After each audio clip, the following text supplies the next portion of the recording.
buenos días. ¿Quién vive en Nicaragua? Gente que no vende patria. Bienvenidos y bienvenidas. Hoy es miércoles 3 de noviembre de 2021. Quedan 4 días para el triunfo sobre los Yankees. Con Carlos José Hurtado y con Ismael Idiáquez Urbina, cuando son las 6 de la mañana con 29 minutos. Sin Fronteras, la revista, con William Griggs Vivado, en la primerísima 91.7 y 105.3 FM.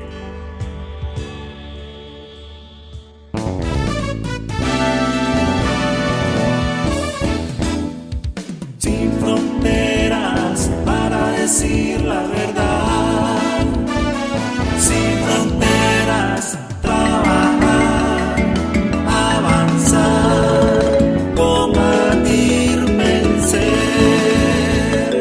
sin fronteras.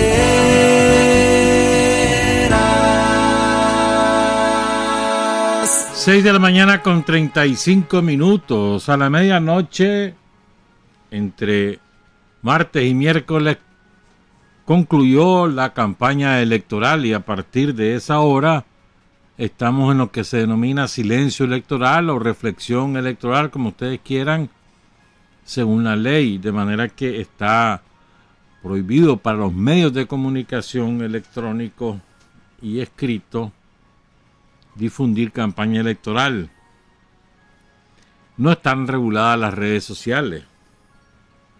Esas carecen de regulación de cualquier tipo, excepto cuando hay calumnia. Eso es otra cosa. De manera que entonces nos vamos a tener a la ley, como decíamos el viernes pasado. Quiero enviar saludos a varios cumpleañeros, empezando por mi hermana mayor Susan Grigsby, que estuvo de cumpleaños el domingo pasado. Lo celebró con una fiesta gigantesca. Una mujer extraordinaria, excepcional, mi hermana Susan. También estuvo de cumpleaños el hijo de la Marta Narváez, Félix Suárez Narváez. Estuvo cumpliendo ya 41 años, creo. 41 me dijo Marta. También felicidades. Ayer estuvo de cumpleaños. El primero. El lunes, la comandante Olga López Avilés, estuvo de cumpleaños ya, creo que 15 o 16 años, es mi sobrina, la comandante Olga Avilés. Felicidades, comandante. Muy bonito el gesto de la alcaldía de Managua, que el 2 de noviembre, o previo al 2 mejor dicho, desde el fin de semana, mandó a remozar, a preparar las tumbas de los héroes y mártires. Al menos en el cementerio oriental. No sé si lo hicieron en el general. Pero en el cementerio oriental, las tumbas de los héroes de San José de las Mulas, por ejemplo, quedaron totalmente pintadas, arregladas. Ahí está también sepultado el padre Theo Klomberg, que su voluntad era quedar al lado de los héroes de San José de las Mulas.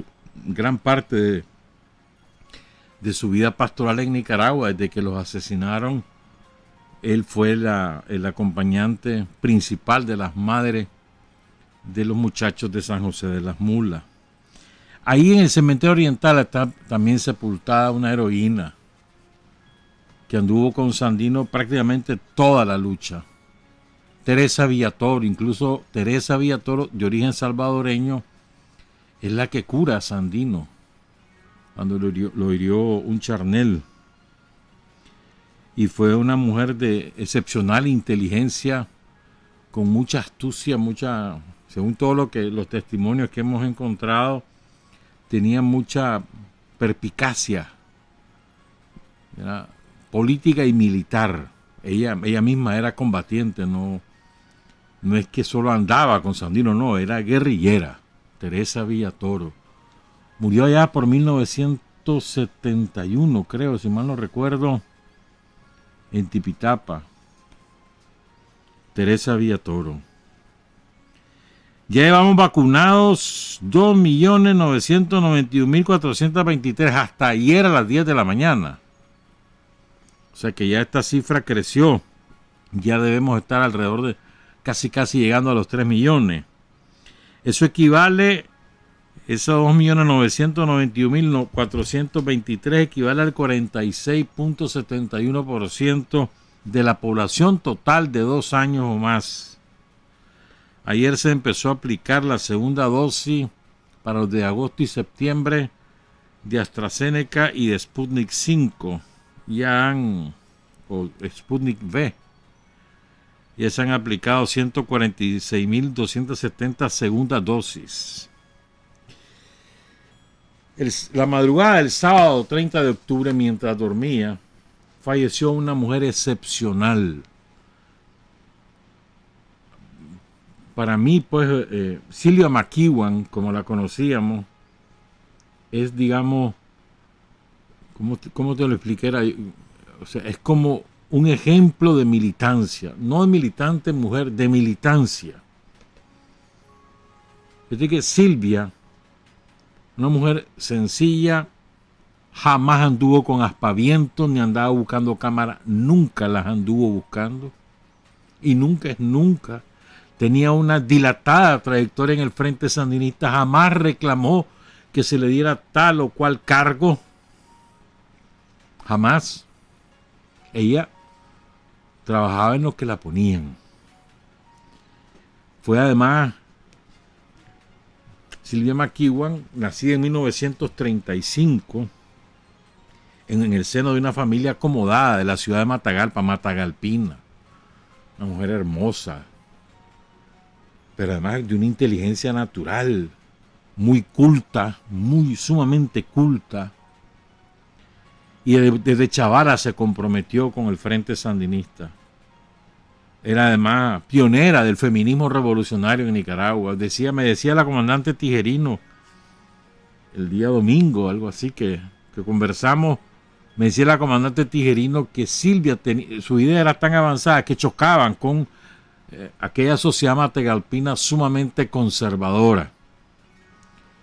Y sin embargo ella jamás renunció a sus ideas de la igualdad de la mujer, de la capacidad de la mujer en igualdad de condiciones con el hombre, etcétera, pues. Precursora del feminismo revolucionario en Nicaragua. Su nombre era Sylvia Amador Reyes, pero todos la conocíamos como Sylvia McEwan porque ella se casa con Roberto McEwan Alvarado, otro gran compañero, ya murió hace como 15 años, y fue un matrimonio eterno.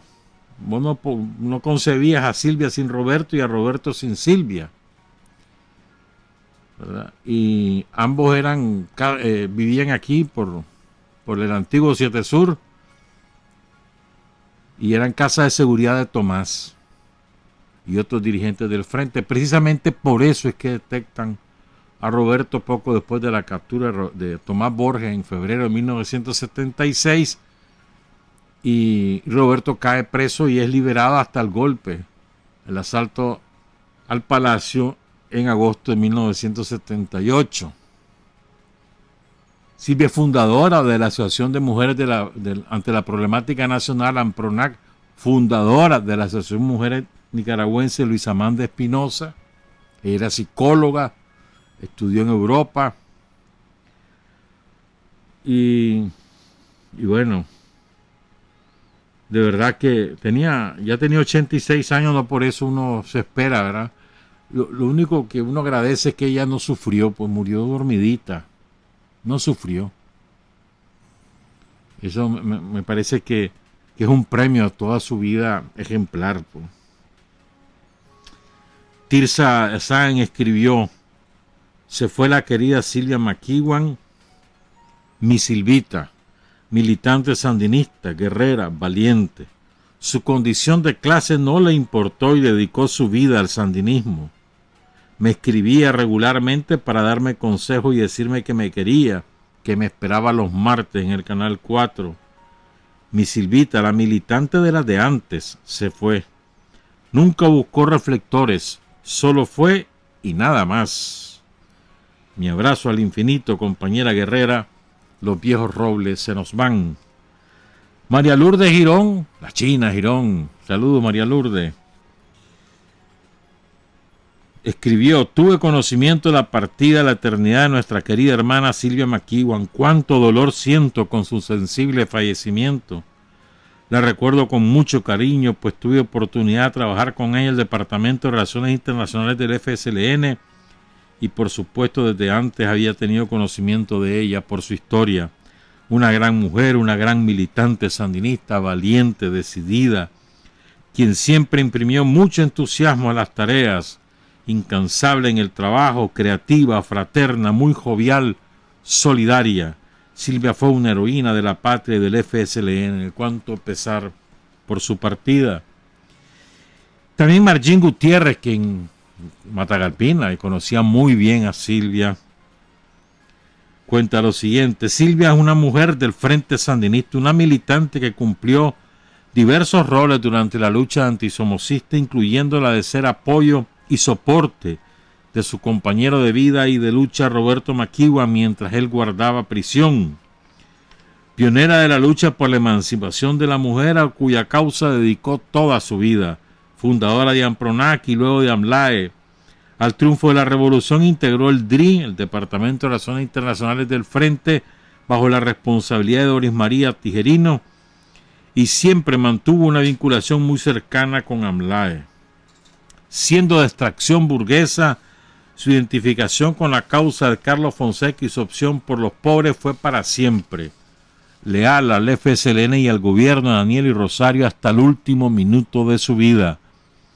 Silvia McEwan, tu aporte a la historia de Nicaragua y tu entrega a la lucha de la mujer nicaragüense será siempre recordada y tenida como un ejemplo a seguir. Y fíjate, te voy a sorprender, Silvia McEwan, te aseguro que la inmensa mayoría de los que la conocimos no supimos hasta hace muy poco que Silvia Amador Reyes era prima hermana de Carlos Fonseca. Jamás hizo ostentación de ese parentesco filial. Prima hermana del jefe de la revolución, Carlos Fonseca. Jamás anduvo diciendo: mira, si yo soy la prima de Carlos Fonseca, ¿cómo no? Jamás. Y yo conozco a muchos que a lo mejor son sobrinos políticos de alguien y ya te sacan esa credencial para sacarle rédito. Silvia McEwan jamás. Ella era hija de Edmundo Amador Pineda, que era hermano de Fausto Amador Alemán, el papa de Carlos Fonseca. Prima hermana, hermano. Esa era Silvia. Eso retrata a Silvia McEwan. Prima hermana del jefe y jamás anduvo diciéndome, jamás. Era un año mayor que Carlos Fonseca. Carlos nació en el 36 y ella nació en el 35. Honor y gloria a Silvia McEwan, heroína de la patria, heroína del Frente Sandinista. Algo más, dos cositas antes de entrar al tema central. Queremos hablar bastante de esto. Son las 6:49 de la primera. Bueno, felicidades a los Dantos. Nosotros los Dantos ganamos ayer el campeonato Germán Pomares. Lo siento mucho por ustedes los matagalpinos, nosotros los dantistas estamos contentos. Ustedes hicieron una buena labor. Buena serie final. Pero bueno, o sea, a pesar de esa decisión de la Junta Directiva de los Dantos, qué barbaridad, mano, qué tontería.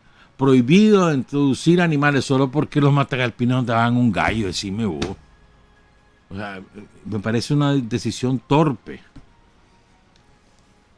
¿Qué pasaba que llevaran el gallo? No importaba eso.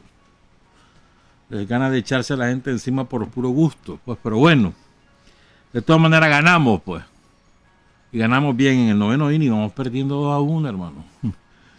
Los empatamos y después se acabó el jabón en el 9º episodio. Felicidades a los tantos. Y lo otro es que, a veces nos enredamos, nosotros nos enredamos porque queremos, los sandinistas. Creemos, por ejemplo, que las redes sociales son, como te dijera, una plataforma de la humanidad.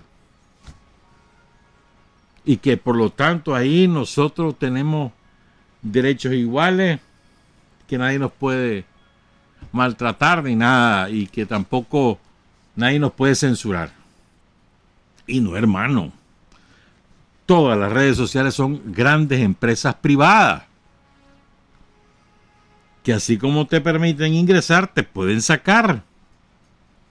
Con justicia o sin justicia, eso no importa, son empresas privadas. Son grandes corporaciones, son un poder real. Como todo el mundo se ha dado cuenta, ahí lo están queriendo regular a Zuckerberg, el dueño de Instagram, de WhatsApp y de Facebook. A ver si lo logran los yanquis, lo dudo mucho, pero bueno. Y hace lo que le da la gana. Entonces Zuckerberg aplica las medidas según su criterio ideológico.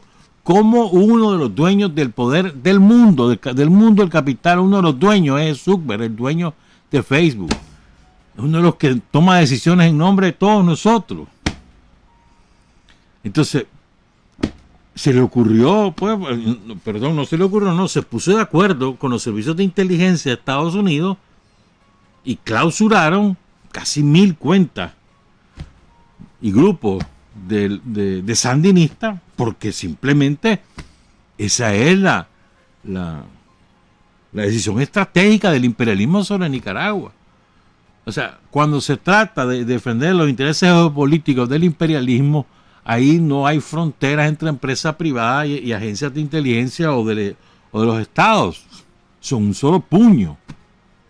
¿Qué democracia ni qué nada? ¿Cuándo ellos han creído en la democracia? Nunca. Entonces aplican la tijera y ya está.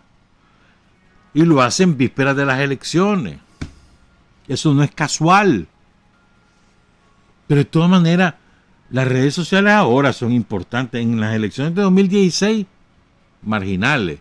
En las elecciones de 2011, inexistentes. Entonces, y siempre ganamos, con o sin redes. Por eso siempre hemos dicho, ¿verdad? Se ponían enojados los compañeros que trabajan en las redes y el tiempo da la razón. Siempre hemos dicho, las redes sociales son complemento, no son la esencia del trabajo político del Frente Sandinista. El trabajo del Frente es el trabajo cara a cara, casa a casa, familia a familia, ciudadano a ciudadano. Ese es el trabajo esencial. Ese es el trabajo, sí. Si a alguien no se le ocurriera querernoslo impedir, ese sí nos hace daño. ¿No? Esto nos ha golpeado una herramienta complementaria en la lucha ideológica, pero no es la herramienta, es una más, ¿verdad? Tal vez aprendemos los sandinistas, tenemos claro, estamos en su cancha y en sus canchas les ganamos totalmente. En esa cancha hasta se arrecharon por eso y nos quitan. Pero porque estamos en su cancha, ellos son los dueños de esa cancha y te aplican la tijera. Entonces uno debe tener, digamos, conciencia de eso y actuar en consecuencia, me parece a mí, pues. Pero les duele. O sea, la eficacia del trabajo de los muchachos y los no tan muchachos, de todos los guerrilleros digitales, la eficacia de ese trabajo es la que les duele. Y por eso golpean. Si no fueran eficaces todos esos compañeros, entonces a los servicios de inteligencia yanqui y a Zuckerberg les valdría que tengan o no tengan cuenta. Pero como son eficaces, incluso es sorprendente. En el escrito inventaron ahí un nombre de un agente de la inteligencia y le pusieron un nombre cualquiera, ¿verdad? Es impresionante las pruebas que ellos presentan como supuesta violación de las normas de esa gran empresa corporativa. Son difusión de hechos ciertos, reales, comprobables, no es ninguna mentira, todos son ciertos. Y lo ponen como una prueba de que, miren, cómo denigran a la oposición, a los tranqueros. O sea, militando a favor de los tranqueros, de delincuentes. O sea, Subver se puso al lado de los delincuentes y ya está. Él es un delincuente más en Nicaragua. Pero nosotros, con o sin red, hermano, le vamos a pegar una cachimbiada a los gringos que no es jugando. Lo digo más en Nica, los vamos a verguear el domingo. Ya está.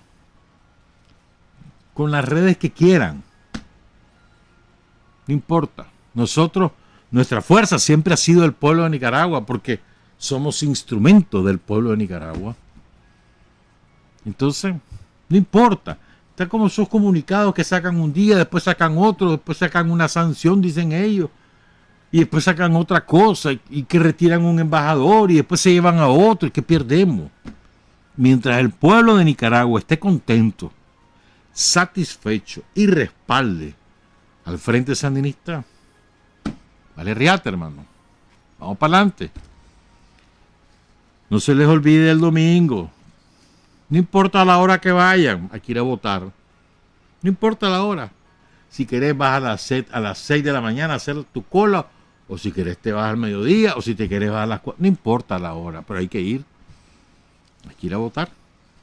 Y hay que ir a derrotar a los yanquis el día domingo. Bueno. Son las 6:56. Mañana es 4 de noviembre. Es el 54 aniversario, 54 aniversario de la caída de 4 enormes compañeros, encabezados por Casimiro Sotelo, Roberto Amaya, Edmundo Pérez, Hugo Medina. Y vamos a contar las circunstancias de aquel golpe que da La Guardia y cómo y de qué manera. Es que es impresionante, mano. Nada es casual en la vida. Fíjense cómo todo está hilado, entretejido entre Daniel, la caída de los compañeros el 4 de noviembre, la caída de Leonel Rugama, Pancasán, todo eso está entrelazado. Y eso es lo que vamos a contar. Quiero empezar con esto. Esto lo cita Teófilo Cabestrero en el libro sobre Leonel Rugama, que es un extraordinario libro. Es uno de los libros imprescindibles para conocer la historia de lucha del pueblo de Nicaragua. La edición del 31 de diciembre de 1967 del diario La Prensa presentaba así las 10 noticias de más impacto en 1967 en Nicaragua. Son 10 noticias, de las 10 hay 8 de lucha del pueblo. La primera noticia del año para la prensa de 1967 fue la matanza del 22 de enero, cuando La Guardia arrasó a la manifestación opositora de Fernando Agüero, y los dirigentes, entre ellos Fernando Agüero, Pedro Joaquín Chamorro, huyen y dejan que al pueblo lo masacren mientras ellos se refugian en el Gran Hotel. Lo típico, lo de siempre. La burguesía nunca expone su vida. La segunda noticia de la prensa de 1967, según la prensa, fue la Semana Dariana del año 1 del centenario del nacimiento de Rubén Darío. La tercera, guerrilleros en Pancasán indiscriminadamente reprimidos por La Guardia. La cuarta, pongan cuidado, muerte del sargento Lacayo ametrallado el 23 de octubre. Más de 200 ciudadanos detenidos bajo el imperio de una represión sin ley.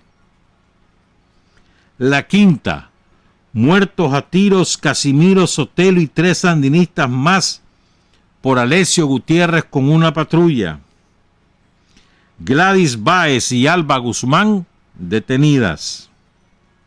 6. Represión a la prensa. 7. Deudas personales de Somoza aparecen en la deuda pública de Nicaragua. Préstamos concedidos a las empresas de la familia Somoza están garantizados por el Estado y aparecen en la deuda pública.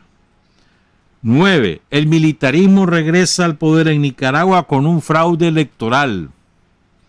10. El caos en la corrupción, varios sucursales de bancos asaltados, bomba, 1,000 personas cesanteadas por la nueva administración de Tacho Somoza. No se aplicaron a su objetivo de 14 millones de córdobas prestados por los bancos norteamericanos para construir mercados periféricos en Managua y no se ha construido ningún mercado, se lo robaron. Esas son las 10 noticias de la prensa. 1967. Ahora contemos el contexto de todo lo ocurrido.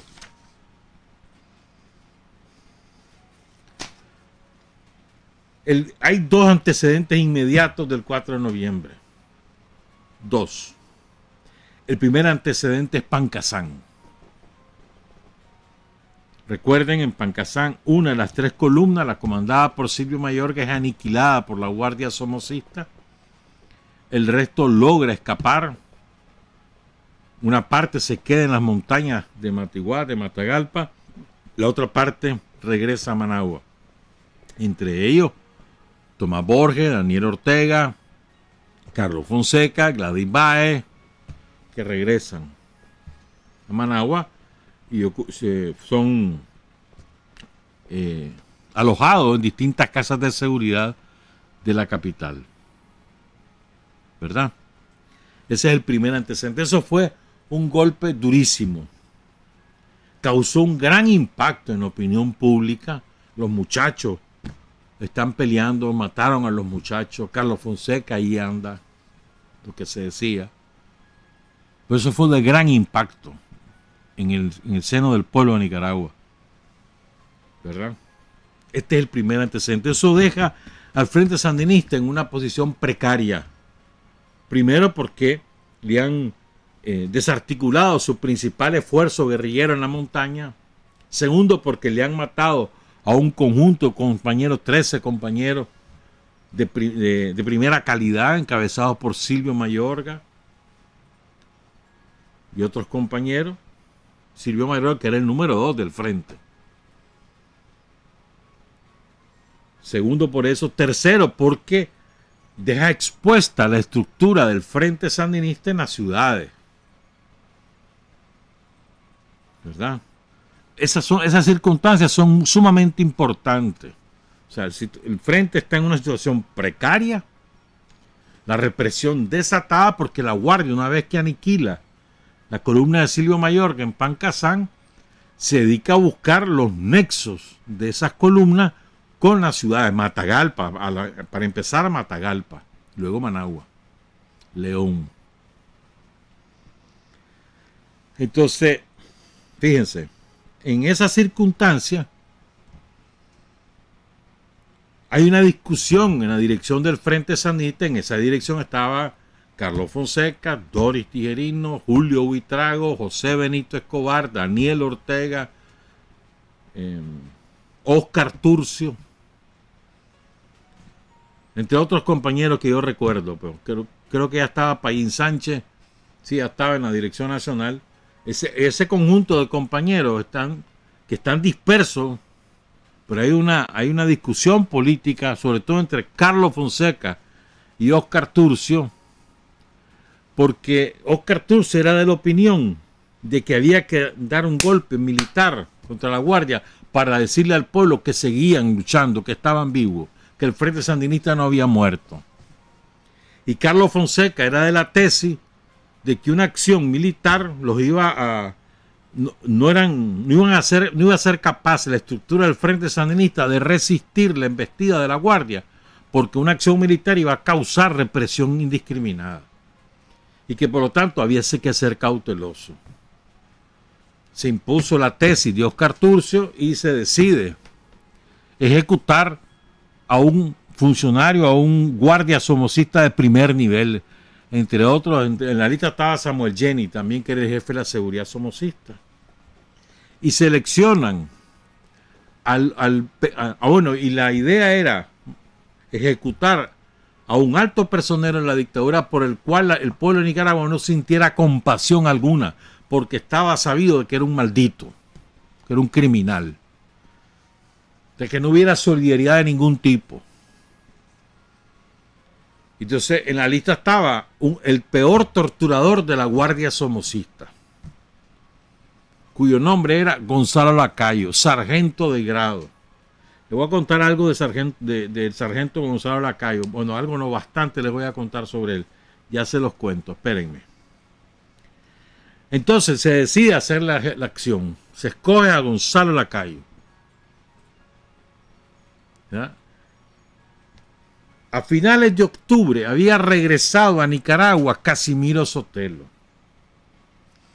Casimiro era un hombre público. Todo el mundo sabía que Casimiro Sotelo era del frente. Y era un hombre, además que muy conocido en los círculos juveniles y estudiantiles de la época, porque era dirigente del centro universitario de la UCA, donde él estudiaba. Ahí estudiaba también Julio Buitrago. Además de eso, él tenía proyección en la opinión pública y era un hombre que se le había enfrentado personalmente a Tacho Somoza. Era muy conocido Casimiro. Y la guardia le tenía tirria, pues lo odiaba. Porque se había enfrentado a Somoza, pero además lo habían carceleado no una vez, sino varias veces. Por ejemplo, cuando lo del estadio, voy a contar eso sí más tarde. Entonces, para la guardia, Casimiro Sotelo era un enemigo público y había que matarlo. Casimiro regresa a Nicaragua a finales de octubre. Se había ido en julio con Julio Buitrago. Habían hecho un curso en Cuba y aprovechan, como estaba en Cuba, aprovechan para que Casimiro participe como delegado del movimiento estudiantil a un congreso estudiantil de Latinoamérica. Pero es importante, pues, Casimiro regresa a finales de octubre. ¿Estamos claros? Oscar Turcio entonces planifica. Daniel en ese momento es el responsable de la resistencia urbana. Él es el responsable. Ya había caído preso. Bueno, después me acuerdo el nombre. Ya había caído preso, que era el primer responsable, y Daniel el militar. Entonces después dejan de responsable a Daniel. Había caído preso Roque, hombre. Pero bueno. Fíjense bien. Entonces, Oscar Turcio forma el comando. Daniel, Oscar Turcio, en el comando que va a ejecutar a Gonzalo Lacayo.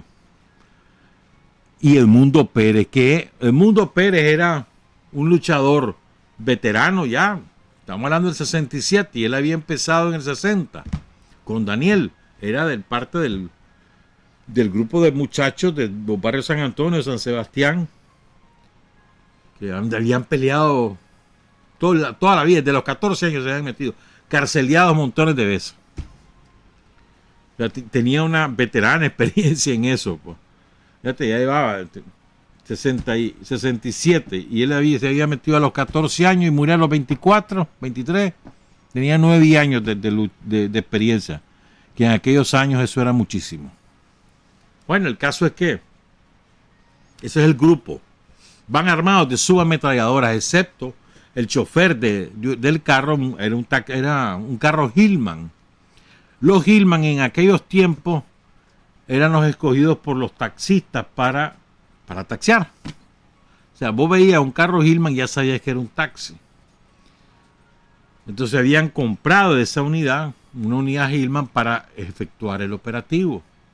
Y iban de chofer a Gustavo Adolfo Vargas, que después se retiró Se fue a estudiar a Suiza, regresó para los 80, fue embajador en Suiza y no sé qué se hizo.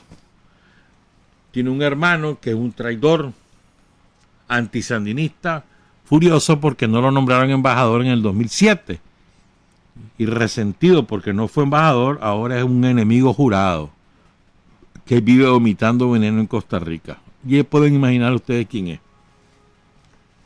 Bueno, entonces va este comando, se estacionan cerca de la casa de Gonzalo Lacayo y esperaron horas a ver en qué momento daban el golpe. Eso quedaba aquí por el Arbolito, en el barrio Cristo del Rosario.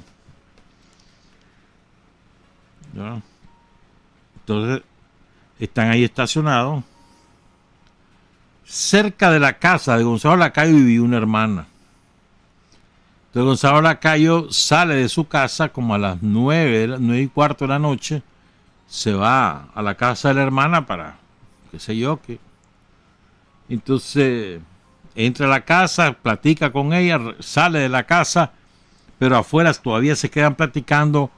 Ya en ese momento ya tienen en marcha el Hillman, ya están listos los compañeros para cometer la acción. Pero como lo ven platicando con la hermana, se aguantan. Oscar Turcio va adelante, a su lado va el chofer Gustavo Adolfo Vargas y atrás van Daniel Ortega y Edmundo Pérez.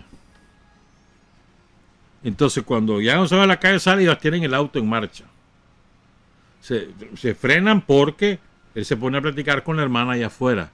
Ya cuando Lacayo empieza a caminar rumbo a su casa, de regreso a la media cuadra, entonces arranca el Hillman. Cuando se vaya acercando a Lacayo se da cuenta quiénes son y reconoce a Oscar Turcio. Cuando va a sacar su pistola, porque él reacciona, esto lo cuenta Daniel, él reacciona, va a sacar su pistola y entonces Oscar Turcio sin asco, y también y va Daniel en la otra ventana sin asco, hermano. Lo pasconearon. Y se baja un muchacho alto, blanco, atlético, se acerca al cuerpo y le da el tiro de gracia. Edmundo Pérez. ¿Estamos claros? Ejecutan a Lacayo. Bueno, y Edmundo grita: ¡vive el Frente Sandinista! O sea, no es que el Frente oculta la acción para nada, la reivindica. Y sale el auto. A la madrugada siguiente, el 5 de noviembre, encontraron el Hillman. La guardia lo encuentra, pues. Y ahí por la colonia Maestro Gabriel, aquí por donde es ahora Bello Horizonte. Bueno, en aquella época no existía Bello Horizonte. Bello Horizonte es después. La Maestro Gabriel estaba recién hecha y era el límite oriental de Managua. Después se hizo Bello Horizonte. Ahí dejan el carro. Ahí encuentran que había un disparo en el techo, que fue uno de los... Cuando se va a hacer movimiento, se dispara a una de las subametralladoras, ¿verdad? Sin placa. Y empieza una represión bestial de la guardia. Porque Gonzalo Lacayo, para los guardias, era de los suyos y era... Lo admiraban por su capacidad de torturar. Lo admiraban. Entre asesinos admiraban al más asesino. ¿Me entendés? Entonces la guardia desata una auténtica cacería. El médico forense le contó 18 orificios de bala a Gonzalo Lacayo. Este es un dato importante, van a entender por qué más tarde. Bueno, ahora les quiero contar otras cosas. Un dato, por ejemplo, Edmundo Pérez con Daniel en el 60, si mal no recuerdo, cuando los ataca al cuartel de Jinotepe y Diriamba, ellos se fueron a atacar La Concha. Ahí lo agarraron preso, por supuesto. Celinchible, Carlos Guadamú, Edmundo Pérez, Daniel, iban buscando a Jinotepe y los capturaron en La Concha. Ahí lo llevan a la seguridad. Ahí Daniel conoce a Gonzalo Lacayo. y al maldito al Coto Torres, ese era otro maldito, man. Al otro, Jerónimo Linarte, porque son los encargados de torturarlos a ellos, de cachimbearlos y torturarlos, en el contexto de los ataques al cuarteles de Diambe y Jinotepe, del 11 de noviembre de 1960. Vamos, claro. Cuando a Lacayo lo ejecutan, él tenía 36 años, él nació en 1931.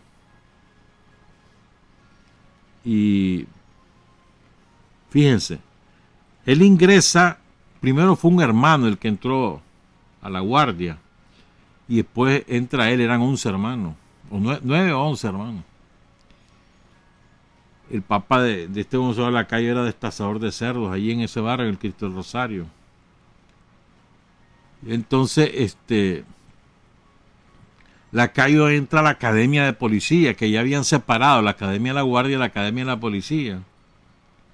Eran guardias nacionales, pero dedicados a tareas policiales, sobre todo el tránsito. Y ahí alcanza el rango de cabo. Pero él gana méritos en la bestial represión de la Guardia en 1954 con la rebelión de abril, la de Pablo Leal. Ahí es que él inicia su carrera de torturador, ¿verdad? Entonces, pongan cuidado en este dato. Hacia finales de los años 50, bueno, después viene la ejecución de Somoza García y él se destaca en las torturas. Él es uno de los que tortura a Pedro Joaquín Chamorro, a Clemente Guido, el doctor Clemente Guido. Él es uno de los que... ¿Y quién lo dice? Ellos lo cuentan. Lo cuenta Pedro Joaquín Chamorro en su libro Estirpe Sangrienta, y lo cuenta también Clemente Guido, que se llama Noches de Tortura, algo así. Ellos cuentan que Gonzalo Lacayo los torturó, entonces él va creciendo su fama de que él es hábil en los interrogatorios, y además ese hombre tiene no sé cuánto, ¿me entendés? Entonces, hacia 1960, miren lo que ocurre. A él lo pasan a la seguridad somocista. Y adivinen quién lo recomendó. ¿Ustedes creen que lo recomendó Somoza? Los Somoza de baile. No. Los que mandaban en Nicaragua. Lo recomienda. Instruye su traslado el oficial yanqui a cargo de la Guardia Nacional. Se llamaba Van Winkle. Es él el que decide que Gonzalo Lacayo se pase a la seguridad, porque lo consideraba con condiciones extraordinarias. Parece que Gonzalo Lacayo, una de sus características era que tenía una memoria privilegiada. Cuando veía un rostro no se le olvidaba nunca. Y lo ascienden a sargento. Vamos, claro. Gonzalo Lacayo es uno de los que tortura a Juan Calderón. ¿Se acuerdan quién es Juan Calderón? Juan Calderón Roque, que junto a Edwin Castro es del grupo que respaldaba a Rigoberto López Pérez en la acción y a Osberto Narváez en la acción del 21 de septiembre de 1956.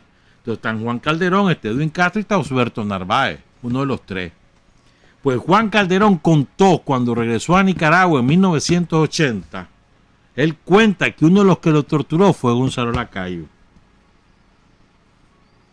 Oigan el testimonio de él. Dice que lo amarraron de los pies y lo bajaron una y otra vez, amarrado de los pies, para que el cuerpo cayera en un pozo seco. Y ahí lo dejaban, en el pozo seco, amarrado de los pies, hasta que perdía el conocimiento, que es imposible, porque la cabeza deja de tener oxígeno. Y lo volvían a subir. Se recuperaba, lo volvían a bajar.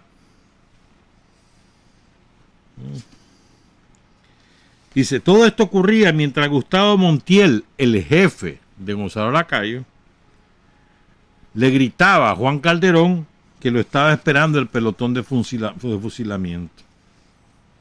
Solo cuenta Juan Calderón. Daniel, Daniel cuenta cómo Gonzalo Lacayo lo torturó.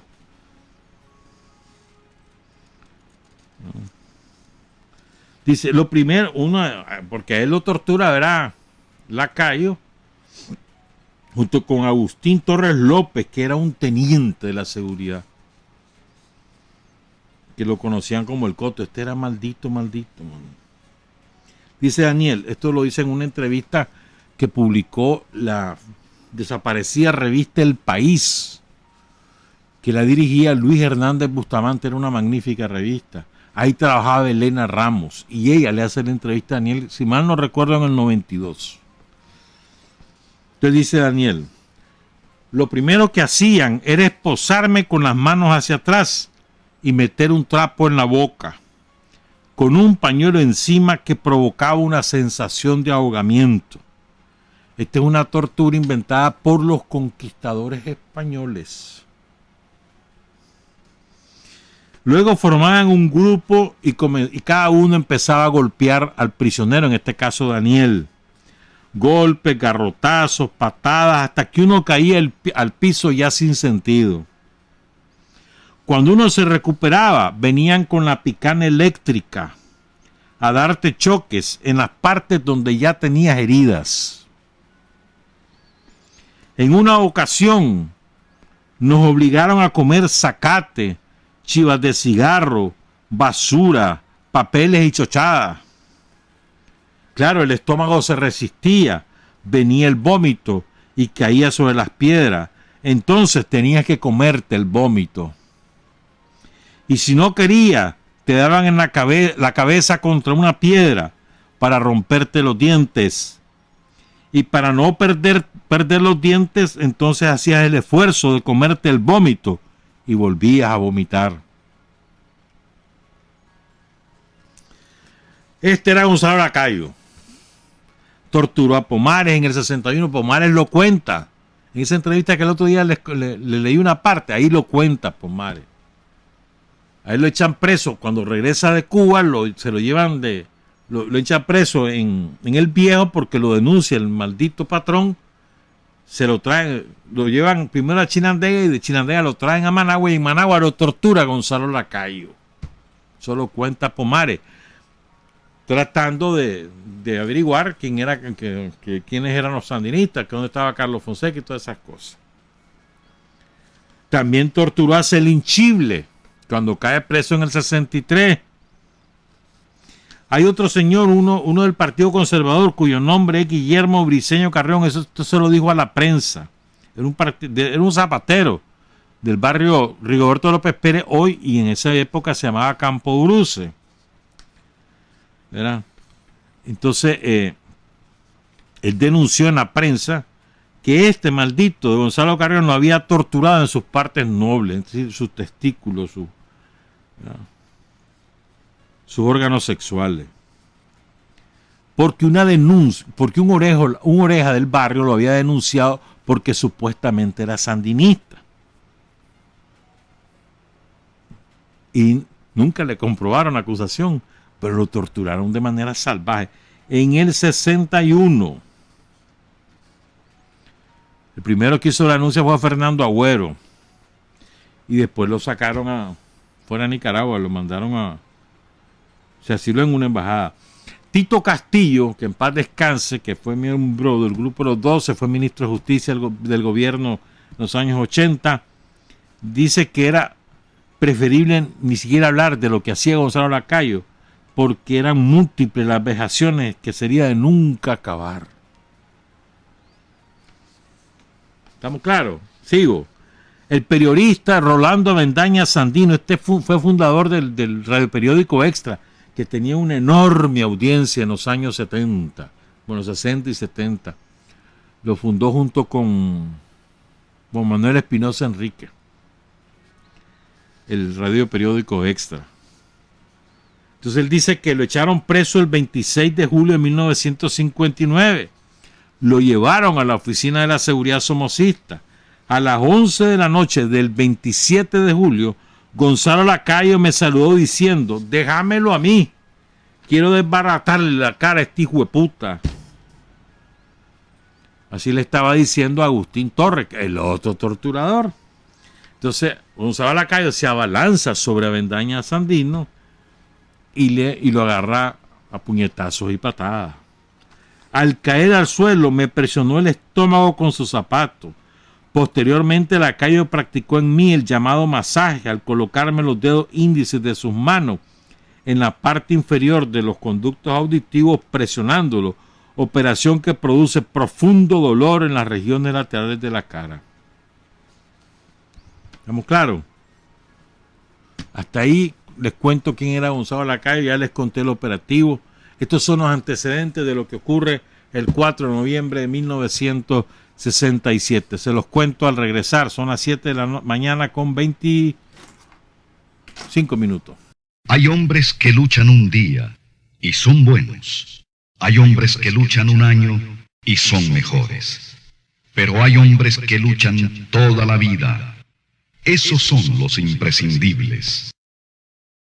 Son las 7 de la mañana con 30 minutos. Lástima que no va a caber tanta cosa que les tengo que contar. Pero bueno, sigo. El 3 de noviembre de 1967, más o menos en la tarde, noche, un oreja le avisa a Alessio Gutiérrez que hay una casa donde está Casimiro Sotelo. Y como Alessio era uno de los que estaba más furioso porque el frente había ejecutado a Gonzalo Lacayo y se la tenían jurada a Casimiro Sotelo, ¿verdad? Entonces Casimiro regresó a Nicaragua, no por avión, ¿verdad? Él regresa clandestino, porque había ido a Cuba, se regresó por Costa Rica. Entonces, cuando le dicen Casimiro Sotelo está en tal casa, y la casa era al final de Monseñor Lescano. En aquella época ahí terminaba Managua en el sector occidental. Ya estaban construyendo o ya habían construido la colonia Morazán, que quedaba al lado en el extremo noroccidental de Monseñor Lescano. Y después construyeron el Cortijo y Loma Verde, creo que se llama, y mucho después Lindavista, La Brisa y demás, mucho después. Entonces era el final de Monseñor Lescano, donde hoy es el supermercado La Colonia, 2:30 arriba. Ahí el supermercado La Colonia que queda ahí en Lindavista Sur, ya, de los semáforos de Lindavista, como 3 o 4 cuadras hacia el sur, ahí, en esa esquina, 2:30 arriba, ahí era la casa. 2:30, 220 varas, era el final de Monseñor Lescano. Que ahí estaba Casimiro. Entonces Alessio primero confirma con espía, efectivamente, ahí está Casimiro, y sabe que hay otros más, y desata un operativo, ¿verdad? Entonces, quien lo denuncia es un oreja que se llamaba Enrique Canales Espinosa. Este individuo era relativamente joven y se movía en la UNAM, en el Goyena, en el Maestro Gabriel, en el 1 de febrero, se llamaba en aquella época. En esos ambientes se movía. Y la UNAM. La UNAM por referencia, porque no estaba en Managua, pero sí habían estudiantes que cruzaban el León, venían a Managua y él se daba cuenta. Entonces andaba en esos ambientes, la UCA, el vecindario donde habían estudiantes universitarios y los colegios de secundaria. Entonces él, ¿verdad? Él aparentaba ser antisomocista y participaba en los mitines y no sé qué, típico oreja. Y pasaba la información a la guardia. Entonces este individuo quema la casa, llega la guardia, ¿estamos claros?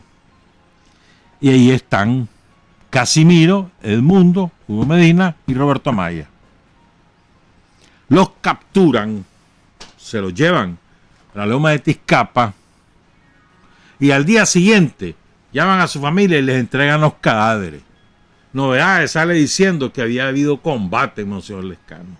Novedades del diario de Somoza. Y la familia le cuenta a los periodistas de la época que cada uno de ellos estaba torturado por la guardia. Jacinto Suárez cuenta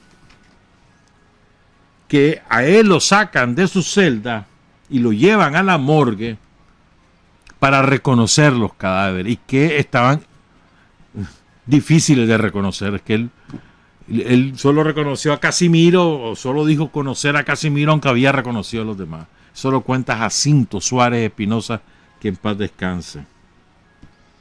Dice Jacinto: al cadáver de Casimiro le dejaron el mismo número de perforaciones que tenía el cadáver de Gonzalo Lacayo, 18, ¿se acuerdan? Le decía que era importante el dato. Lo digo, dice Jacinto, yo, porque a mí me tocó verlo, identificarlo. Realmente lo que querían era meter terror. Jacinto dice que él siente que a él le salvó la vida a Casimiro Sotelo, porque si no lo han matado a él, los hubieran matado a Jacinto y a otros compañeros que ya estaban presos en aquel momento. O sea, que eso desahogó la furia de la guardia, la sed de venganza por la ejecución de Gonzalo Lacayo. El mismo día que ejecutan, que capturan y después, que ejecutan el operativo, capturan a los compañeros, los torturan y los asesinan, ese mismo día, 4 de noviembre de 1967, cae presa Gladys Baez y Silvia Carrasquilla. No sé qué se hizo Silvia. ¿Verdad? Gladys Baez había regresado de Pancasán, fue la única mujer en Pancasán. Si da tiempo les voy a contar algunas cosas que la Silvia relata de eso que pasó en Pancasán, porque son cosas muy bonitas. ¿Estamos claros? Entonces Daniel se da cuenta que cayeron sobre la casa donde está Casimiro. Él está ahí mismo en Monseñor Lescano, en otra casa de seguridad. Entonces se cambia de casa, se cambió a varias casas entre el 4 de noviembre y el día que lo capturan a Daniel. ¿Verdad? Germán Pomares cuenta, en ese mismo relato, cuenta que el 13 de noviembre, en la colonia 27 de mayo, que esa quedó ahí por el Boer, era esta. Daniel Ortega le entrega a Romeo López, que era en aquel momento era un compañero del frente, le entrega 14,000 colones costarricenses para ir a comprar armas a Costa Rica para que se fuera con Pomares. ¿Verdad? Pomares incluso quiso convencer a Romeo que le diera los reales a él, porque él se iba a ir por el monte y no por avión, y que era más seguro porque lo llevarían clandestino, pues, pero no quiso el hombre, entonces solo le dio los reales. La cosa es que Pomares refiere que él se reúne con Daniel, ¿verdad?, el 13 de noviembre. O sea, estamos hablando 9 días después del asesinato de los muchachos. ¿Estamos claros? Entonces después Daniel se mueve a otra casa, la casa de Harold Solano, y un oreja somocista del barrio Boer que quedaba, digamos, al noreste de lo que es el estadio, del viejo estadio. Ese era el barrio Boer, y lo digo porque ese era mi barrio. Entonces, ahí, en esa casa de Harold Solano, ahí estaba Daniel. Entonces, él llega la noche del 17 de noviembre, lo delata, el oreja, le caen a la casa el día siguiente y sacan preso a Harold Solano y a Daniel.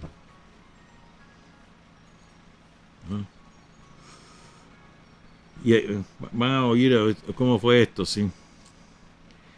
Ese día que lo sacan ahí, el 18 de noviembre de 1967, y además no creas que fue 2 guardias los que llegaron, fueron como 50 guardias, Alessio entre ellos. Entonces cuando la gente ve que salen 2 hombres, 2 chavalos, pues 2 hombres jóvenes que lo sacan esposados a la guardia, uno de ellos pega un grito: soy Daniel Ortega, miembro del Frente Sandinista. Esa era una manera de protegerse, porque si aparecía después que había muerto en combate, le está diciendo ahí: soy Daniel Ortega. No está diciendo lo que dito, está pegando el grito: soy Daniel Ortega, miembro del Frente Sandinista. Lo llevan a la seguridad, y comienzan a torturarlo, como les conté, aunque también lo cuenta Harold Solano, lo contó, ¿verdad? En una de esas, el Coto Torres es el que en un arranque de furia le pega una patada, mira qué clase de patada le pegó a Daniel en la cara, con una bota, las botas de la guardia, ¿no? ¿Qué clase de patada sería que la herida que le abrió le dejó una cicatriz que aún hoy esa es la cicatriz que vos le ves a Daniel aquí en la frente? Una patada de este guardia, del Coto Torres. Maldito era ese hombre, ¿verdad? Y los guardias estaban furiosos, dice Solano. Sobre todo el Coto, que estaba dolido y se desquitó de la manera más bárbara con nosotros. Y él, Solano, tiene una cicatriz parecida a la de Daniel, nada más que él la tiene porque otro torturador, Hilario Bayer, con la cacha de la pistola se la dejó ir a la cara, pues, en la frente. Dice Harold Solano, fue una semana de tortura física extrema. En un punto nos pusieron capuchas para que no pudiéramos ver quién nos torturaba. Luego era el hostigamiento psicológico.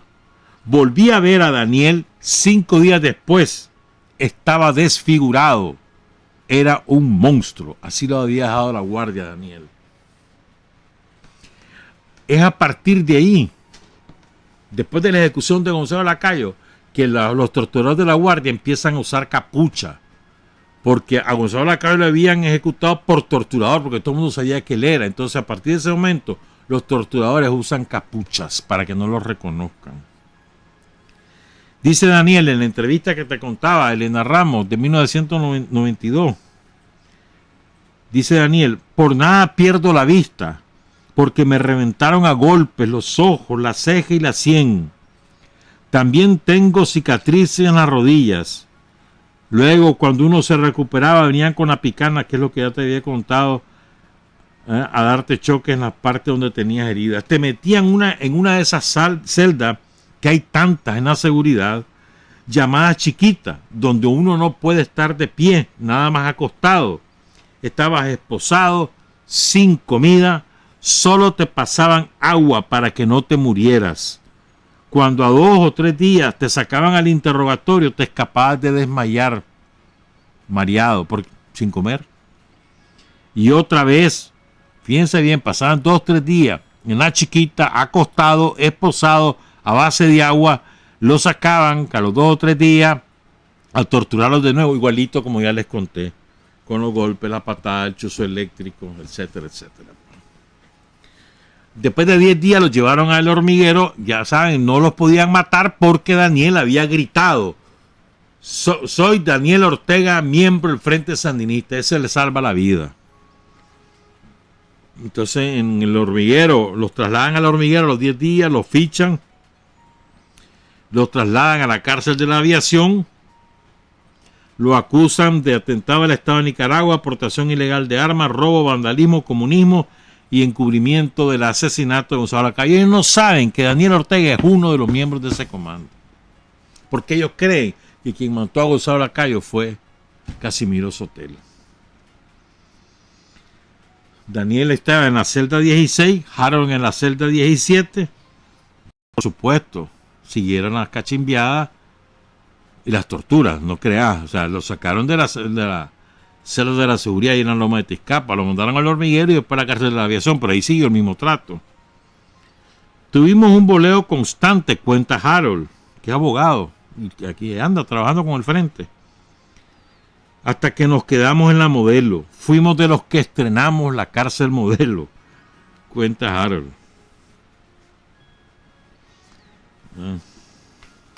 Sigo a ver qué más.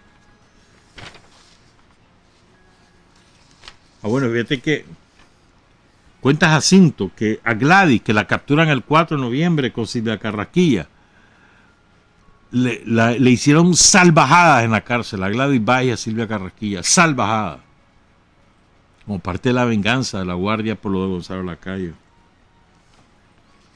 A Daniel le hacen el juicio por el asalto a la sucursal Kennedy del Banco de Londres, que se hizo el 21 de agosto de julio del 67.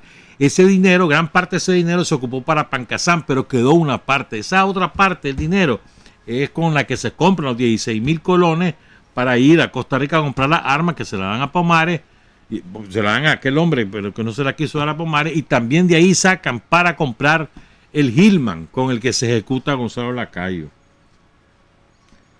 ¿Verdad? Entonces a Daniel lo juzgan por esa recuperación bancaria. Dice Harold Solano, nos hacían ver como reos comunes, como delincuentes, porque el propósito de Somoza era doblegar nuestra moral, pero nunca, ni con las peores torturas, pudieron abatir nuestro espíritu.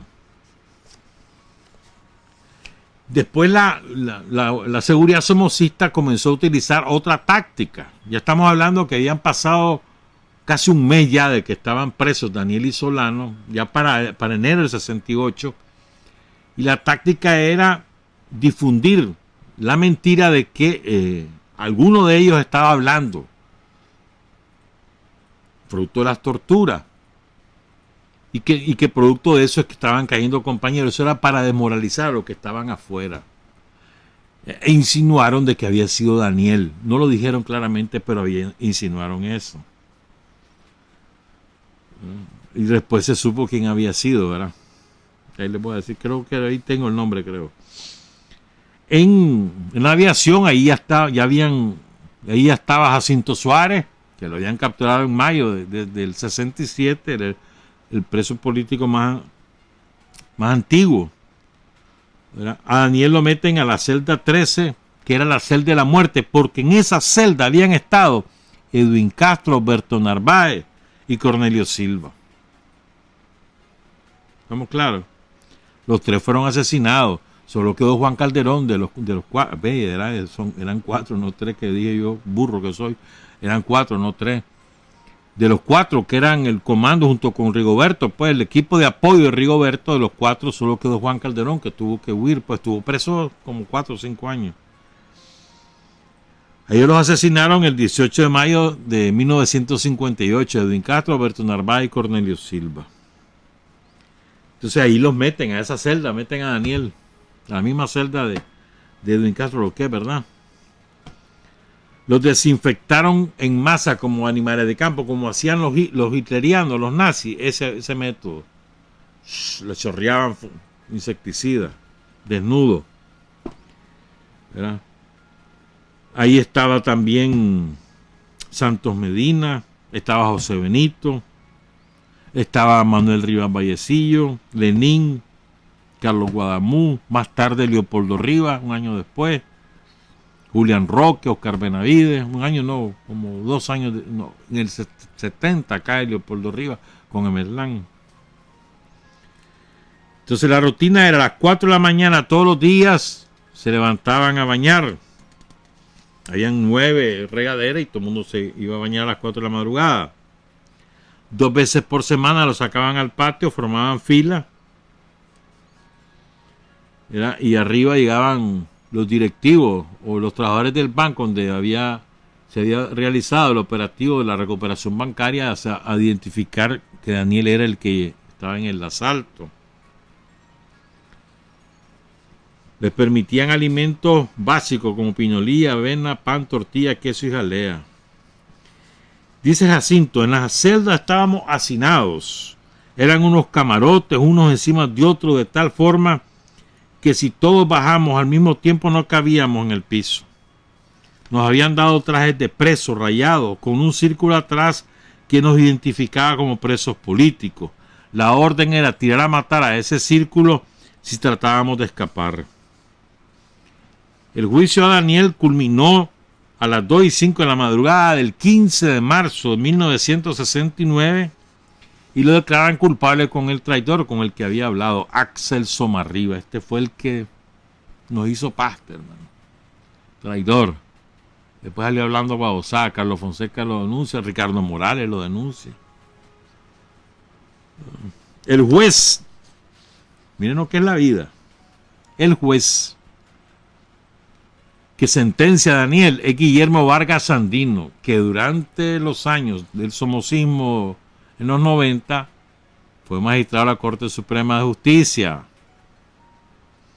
El jurado estaba conformado por los abogados Rodolfo Morales Orozco, porque esa era la ley.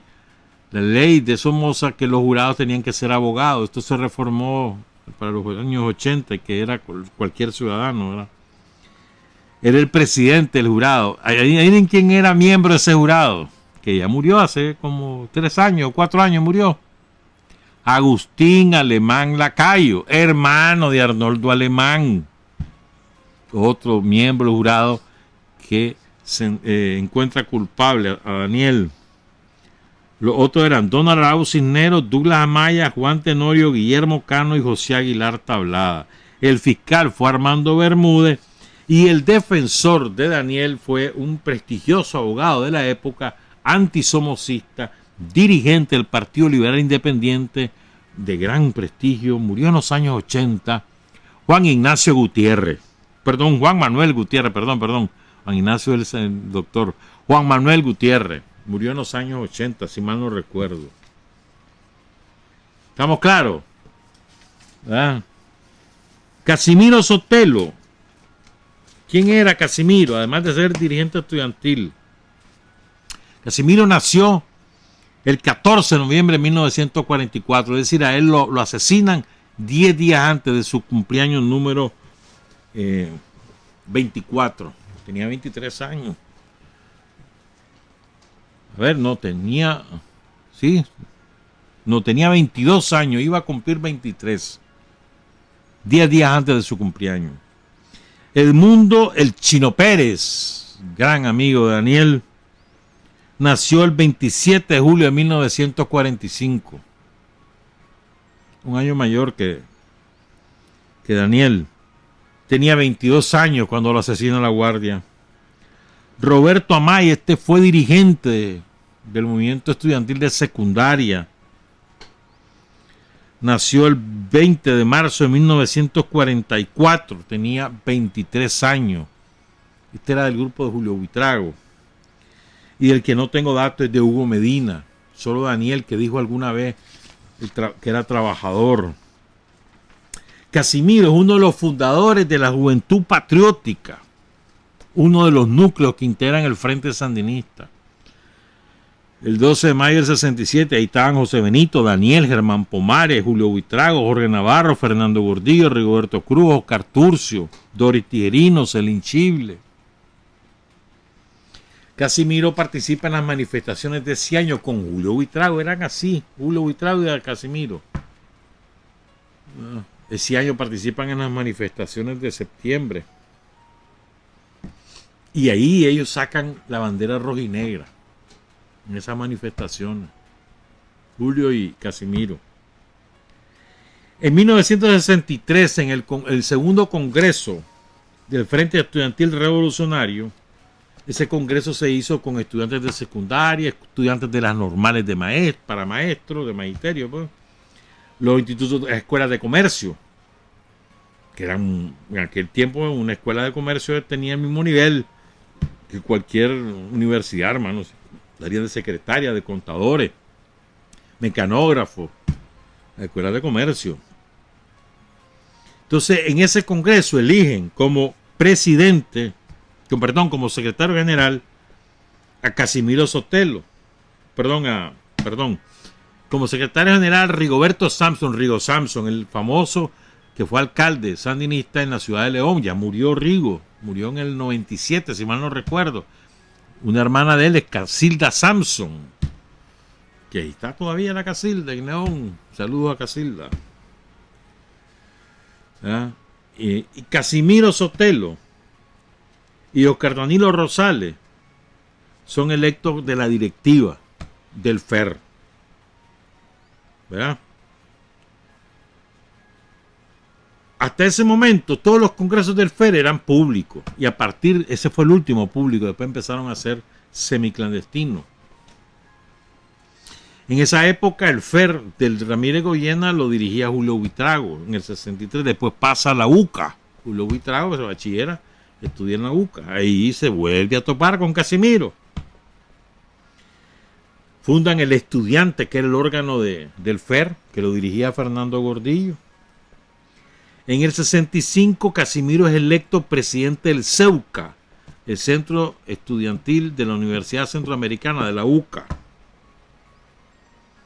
¿Verdad? Pero luego la UCA, los jesuitas lo expulsan de la UCA por su actividad antisomocista. Eso propicia que la democracia cristiana, que sí la permitía el rector de la UCA, ¿cómo que se llamaba el rector de la UCA? León Palé, que era pariente de Somoza. León Palé permitió que la democracia cristiana siguiera trabajando, ganaron las elecciones del CEUCA y se acabó la presidencia de Casimiro. Ya Julio ya estaba clandestino. En el 66, Carlos Fonseca manda a Casimiro junto con otro compañero a Guatemala a entrevistarse con Luis Turcios Lima, el comandante Turcios Lima, el fundador de la guerrilla guatemalteca. En el 67, como ya les conté, se fue con Julio Buitrago a Cuba, después regresa a finales de octubre y ya saben lo que ocurrió. Dice Jacinto Suárez: Casimiro formó parte de una generación de jóvenes que tomaba muchos riesgos para ir formando la conciencia del pueblo. Y él mismo estaba compuesto de mucha valentía. ¿Qué es Casimiro para nosotros? En primer lugar, representa la generación más cruda de la siembra, de abonar mucha conciencia. Se tenía que trabajar mucho en la conciencia de la gente y se hacía sobre todo con mucho riesgo, con mucha audacia. Jacinto cuenta la anécdota que te decía yo, que se había enfrentado a Somoza. Dice que es que Somoza llegó ahí al Ramírez Goyena. Entonces había nada haciendo oferta y no sé cuánto y no sé qué. Está Somoza ahí. Y llega Casimiro y se sienta en el auditorio. ¿Ah? Y entonces, ahí estaba Jacinto también. Entonces cuando era Luis Somoza, así que termina de hablar Luis Somoza, que por lo tanto fue como en el 62 esto. Y entonces, antes que terminara, se levanta Casimiro y le dice: presidente Somoza, antes de que termine de hablar y antes de que siga haciéndole ese tipo de oferta al pueblo de Nicaragua, haga una cosa que va a hacer felices a todos los nicaragüenses: entregue los restos del general Sandino. ¿Qué clase coyole lo de ese hombre? Al propio Somoza, ahí con toda la guardia tuto. Entonces se armó un forcejeo porque la guardia se le ve encima a Casimiro, pero claro, como lo van a echar preso, lo está transmitiendo la radio, la radio de Somoza, alguna radio opositora. Hay cámaras de televisión, ya existía la televisión en esa época. Entonces no lo pudieron echar preso.